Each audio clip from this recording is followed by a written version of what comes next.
Tout savoir du monde du travail au Grand-Duché de Luxembourg avec Laurent Chapelle.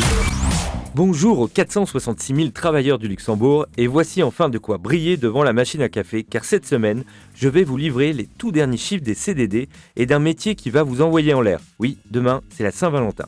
Le mode d'emploi avec RH Expert. 23 500 sera notre chiffre de la semaine.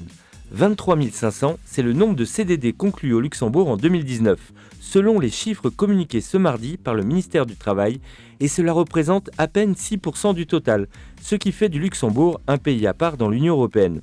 Alors oui, la règle, encore réaffirmée par le ministre Dan Kersch, est le CDI, et il n'est pas question de changer cette culture au Luxembourg. Maintenant, si on regarde de près, on s'aperçoit que ce chiffre a doublé en 10 ans, même s'il est vrai aussi qu'il y a plus de 115 000 salariés supplémentaires. Oui, vous avez bien entendu. Chaque mois en moyenne depuis 10 ans, le Luxembourg crée 1000 emplois nets. Pour revenir aux chiffres sur les CDD, on voit aussi que les durées sont extrêmement courtes puisque les 3/4 ont moins de 2 mois de durée, alors que la loi permet d'aller jusqu'à 2 ans avec 2 renouvellements maximum inclus.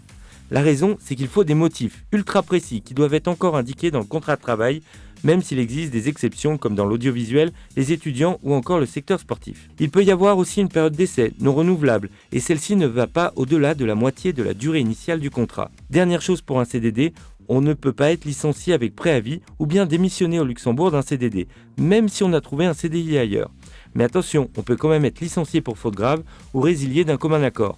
Mais sachez que ce contrat reste encore très marginal au Luxembourg et que cela ne semble pas prêt de s'arrêter. Zoom sur le métier de la semaine. Parlons maintenant de voyage et de bien-être. Qu'on prenne l'avion pour se détendre ou pour un voyage d'affaires, ces professionnels aériens sont les premières personnes que les voyageurs découvrent au moment de leur embarquement. Et oui, vous l'avez compris, aujourd'hui je vais vous parler du métier de steward ou d'hôtesse de l'air. Pour exercer ce métier, il faut être bien accroché, c'est le cas de le dire. Et oui, les missions sont variées et la mobilité est primordiale. Ils sont en effet chargés de contrôler les différents équipements de sécurité, de l'accueil des passagers, des démonstrations de sécurité, ainsi que d'informer des procédures à suivre si un accident survient. Bien sûr, ils doivent être dotés d'une grande résistance nerveuse et physique, car lorsqu'on passe la plupart de son temps dans les nuages, le sang-froid doit être au rendez-vous. La pratique de nombreuses langues étrangères est bien évidemment requise afin d'assurer une excellente communication avec les passagers. Le personnel navigant doit être diplômé d'un Bac+2 ainsi que d'avoir une formation de 140 heures minimum. L'évolution dans ce domaine est très réputée. En effet, après quelques années d'expérience, ils peuvent devenir chefs de cabine ou encadrant du personnel navigant. Après des années de carrière réussie, il aurait également possible de devenir instructeur ou chef du personnel navigant. Mais alors, à combien s'élève le salaire de ces héros de l'air ? En principe, en début de carrière, leur salaire s'élève à 40 000 euros bruts par an, jusqu'à environ 90 000 euros bruts en fin de carrière.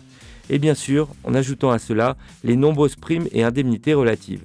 Alors si vous aussi, vous êtes intéressé pour intégrer un des métiers qui recrutent le plus en ce moment et que vous aimez faire vos valises, n'hésitez plus et postulez au métier de la semaine, hôtesse de l'air et steward.